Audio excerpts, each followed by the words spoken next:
All right, guys, we're going to get into this 10-team mock draft. I'm drafting from the 3 spot because my boy Ryan over here requested it. He said 10-team spot, that would be huge. So we're going to make it happen, man. 10-team draft starting right now. We'll get into a 12-team after this. Might have to do a short clock on that one. Neighbors, Nico, Brian Thomas, Amon-Ra. Rank them for PPR. And this is an interesting cluster because you get this at the back half of the draft. Yeah. Tyler, you're probably going to be having this decision with this one as well. Thankfully, I could get 2 of them though. Maybe you might be able to get 2 of them. What are your thoughts on this? I'm going to do something I haven't done yet and try. So I'll say mine. I've always been, and I feel like you can probably attest to this. I've just always been like a guy who sees these hyper ceilings for players and kind of just like drafts more off of what's like the ultimate potential. Yeah. I just feel like that's the kind of drafter I am. So for me personally, I think the guy who has the biggest ceiling out of these guys is Malik Neighbors. Now, does he actually reach that ceiling? Probably not, because the quarterback play is not going to be great. Right. But I just think Malik Neighbors has over one, like wide receiver 1 overall potential in him. Not saying any of these other guys don't. I think they all do. But for me personally, I just love Malik Neighbors as a player. I think there's so much potential in this offense, the usage last year. So for me, it's him. Then I would say Brian Thomas Jr. I probably just play the upside of Nico Collins, and then I would go with Amon-Ra. But I really don't think there's a wrong answer out of any of them.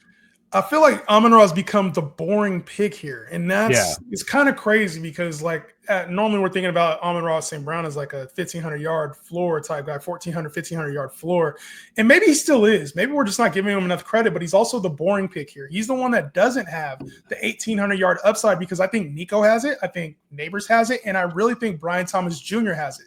Mm-hmm. So my favorite to draft out of all these players is Brian Thomas Jr. because the other thing that it's easy to see and kind of visualize when it comes to Brian Thomas is like a 15 touchdown type season.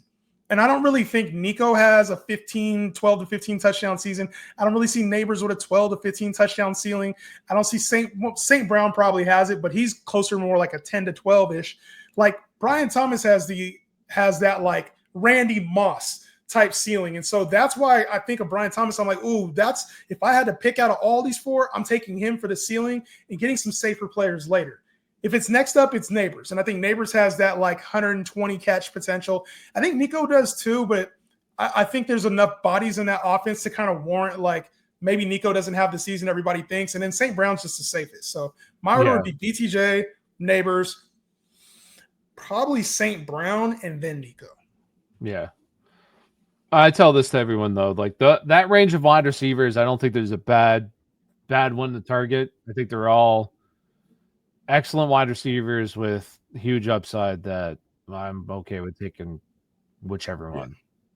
And I will probably switch from draft to draft. Yes. And that's the thing too with players. Like, sorry to go back to this real quick, Keaton. When it's rank them, this is a tier to me. Yeah, like these guys are all in a cluster, and if I have a back end first, I'm happy with any one of these 4. Like I'll take in different drafts. I might be thinking, okay, the way that this draft's playing out, I probably should take St. Brown because these guys are taking these players early. Or like I'm kind of evaluating as the draft goes. I don't draft the same every time. I don't think you do too either, Tyler. But it's like you have a feel for the draft and maybe what players you want. So I think this is a cluster. Like I wouldn't call this. I don't know if you should actually rank these guys because they're all kind of a tier. They have different benefits to them, in my opinion.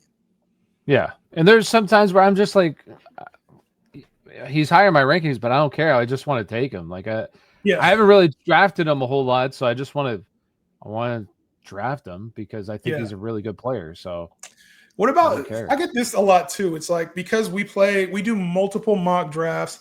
I get draft fatigue sometimes. Like I'm not gonna lie. Like sometimes I take player. I keep taking the same player. Take them all the time. Yeah. Yeah. So it's like I try to take other players. What do you do when it comes to your home leagues? Because a lot of people only have 1 league, or maybe they'll have 2. At the most. And for us, like I've gotten feedback like, oh, well, you said you would rank that player. Like, what would be advice that you give out to somebody who has 1 league, is watching us take player after player? Like, what would you give advice-wise to the person that's confused on who they should draft at a specific point? Yeah. I've always said this. like I'd rather lose with the guys that I love than watch the guys that I love beat me.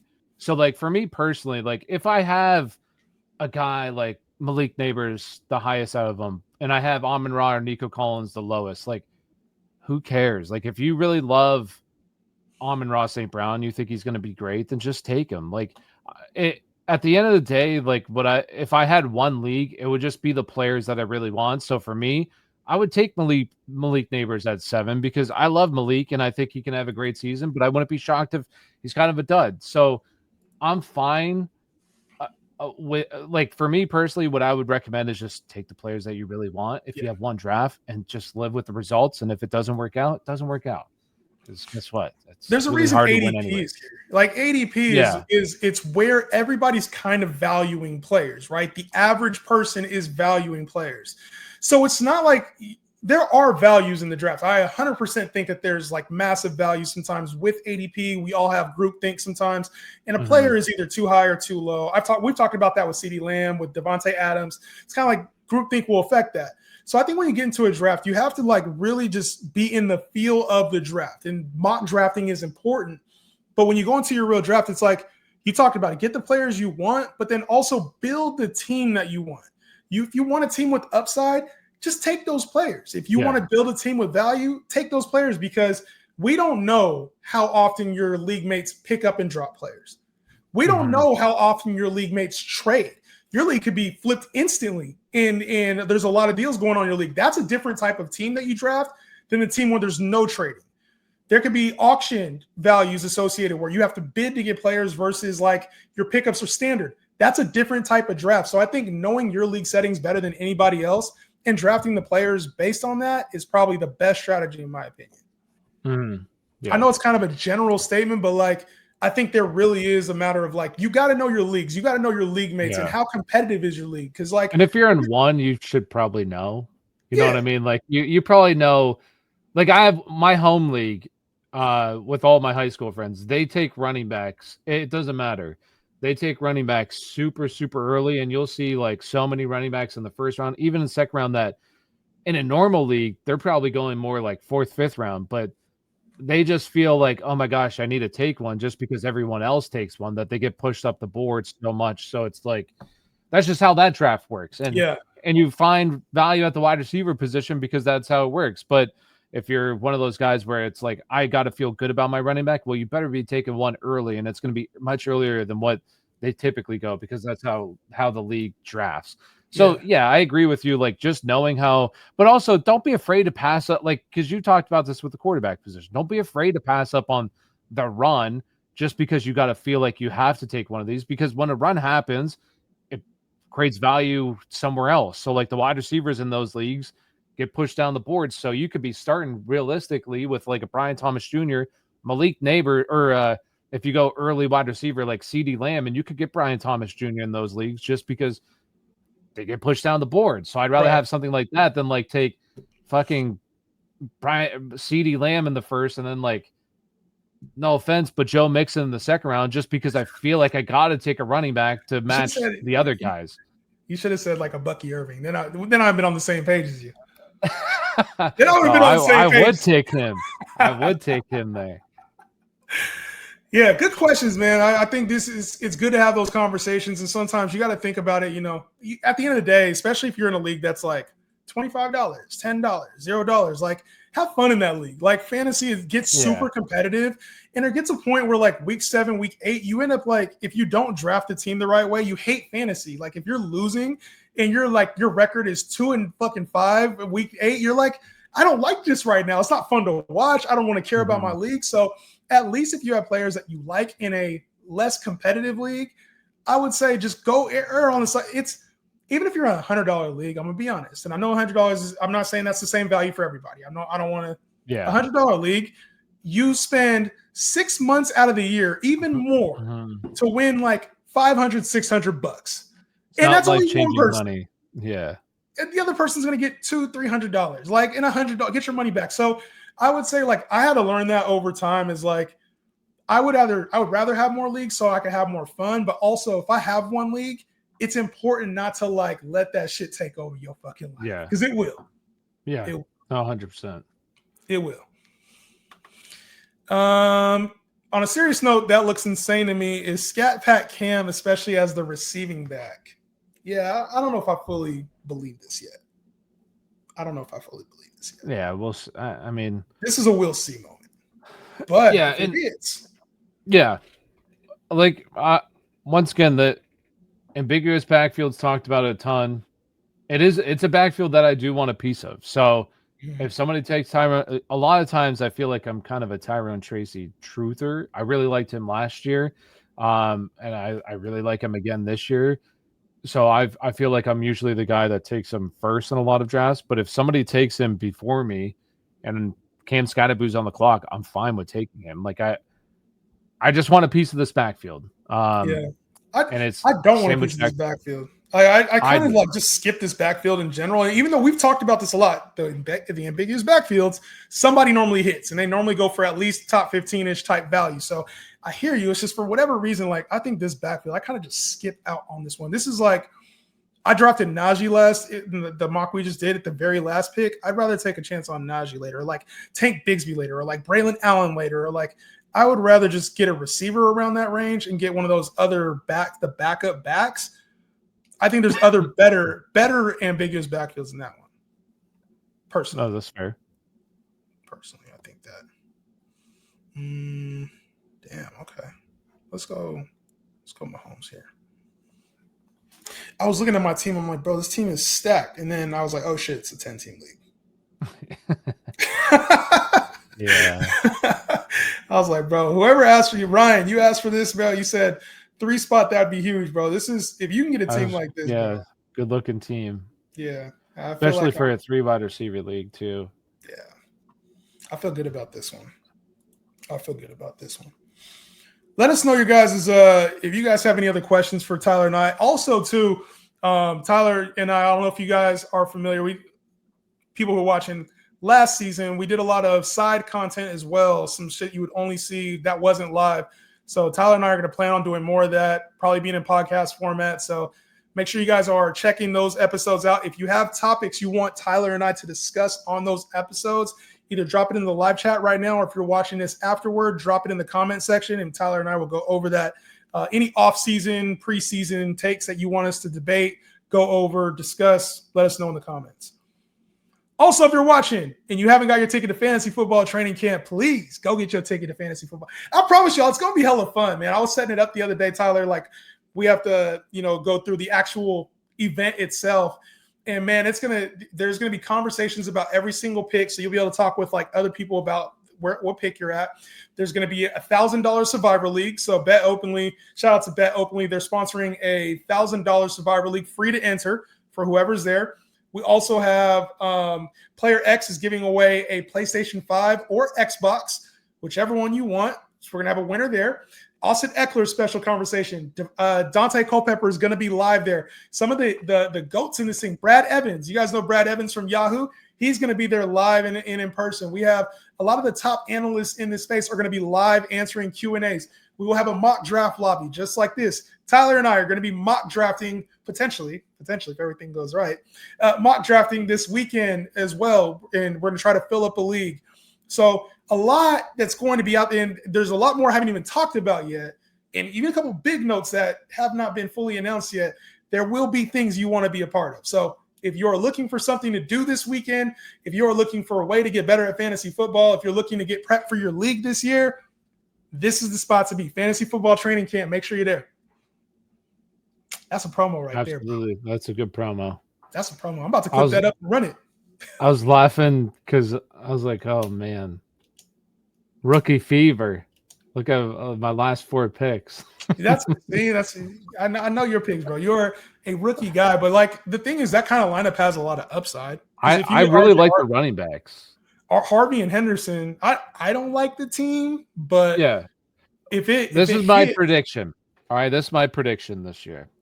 And I feel pretty good about this.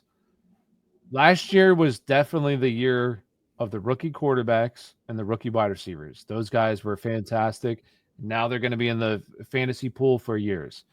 I just think this is the perfect year There's a lot of these older running backs. I'm not saying they're going to fall off, but you got some really old running backs in the league right now. And you just had one of the greatest running back classes we've seen in a while.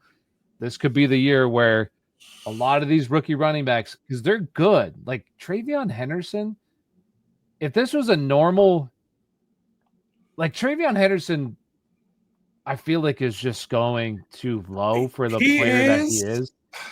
I also just like the spot. He reminds me of like Jonathan Taylor, though. In that's fair, in this fact, where I think like it'll take a little bit of time, and we don't know. It'll take a little bit of time for him to be like the guy. That's my that's fair. And also Jonathan Taylor was a second-round pick. Because the one thing that I'll say about this draft class is that, and I've said this before, I just feel like maybe, just maybe, because we already know the NFL is very, they've gotten smarter with the running. I don't want to say smarter. They just have devalued the position a little bit.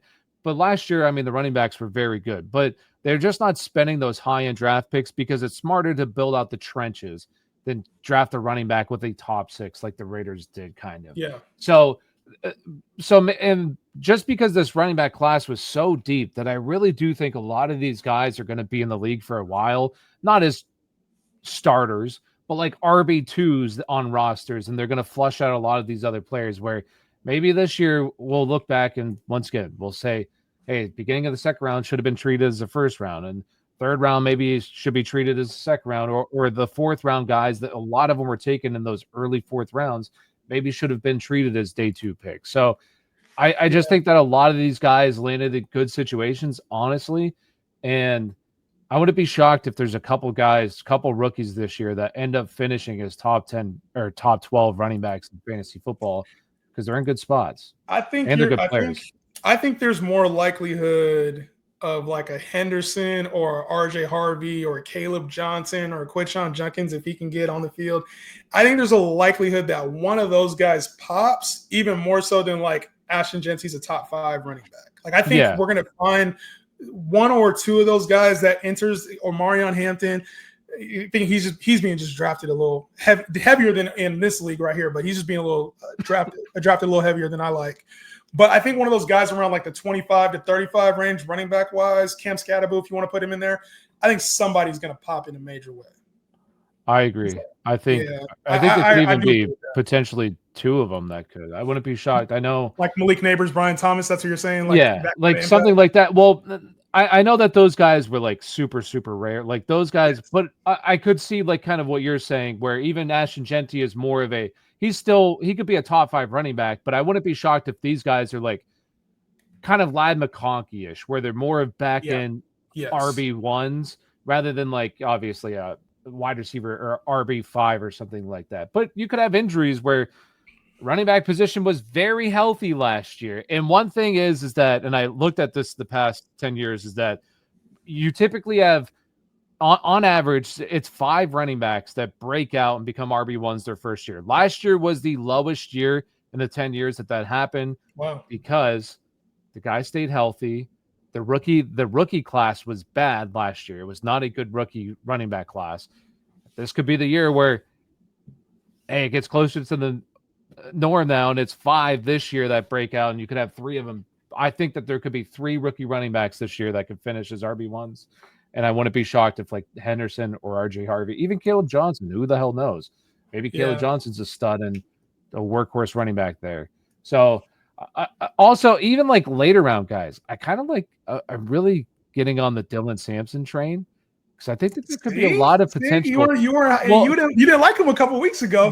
But the thing is, like, Quinshon Judkins, he's going to be suspended. I feel pretty good about him being suspended, but he's not even signed. Like, that's the biggest problem right now. He's not. I think he'll be signed, but like, he's missing training camp. Like, that's significant for a rookie. And Jerome Ford has been hurt. So now you have like Dylan Sampson as the number 1. Like, and I know that can change any day, but who knows if we're looking at mid-August and they're still collecting information and they're still waiting on Quinshon Judkins, like whatever's going on here, where he's still not signed. Yeah. I hope he gets on the field. I hope he gets on the field because otherwise, I have a lot of Quinshon Judkins in like best ball, especially because he's been slipping lately. Yeah. I've been taking a lot because I'm like, if he gets a starting gig, that's the RB2.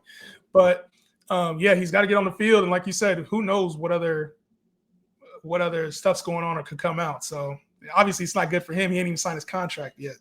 Yeah, and that's really the biggest thing is just he hasn't signed. Like he's not practicing. That's the biggest problem that I have with it. Yeah. Are we making Jahan versus Tyler too? Yes, that for sure is happening. For sure. And drop a like in the chat, man. Y'all listen to Trey, man. If y'all haven't dropped a like in the chat, man, what are we doing? We got to drop a like in the chat.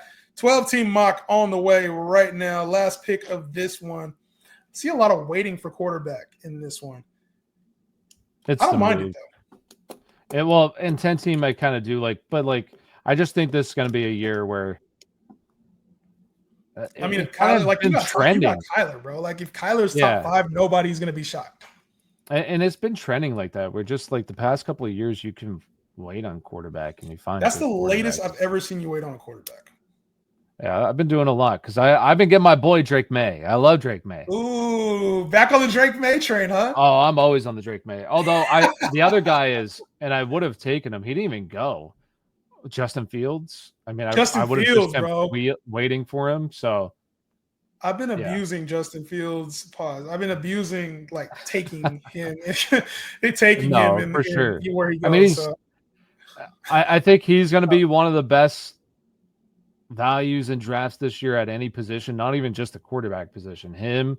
I'm once again big on Drake May. I think that he's going to be one of the best values. Like, there's just so many good quarterbacks that if I don't land one of those top 4, top 3 guys, like I'm just waiting. Although I do like Mahomes. He's another guy that we just know the upside is huge with Mahomes, that he could be a top 5 guy, and he's going the latest that he's ever gone. So he's another one that I'm like, I don't mind taking him.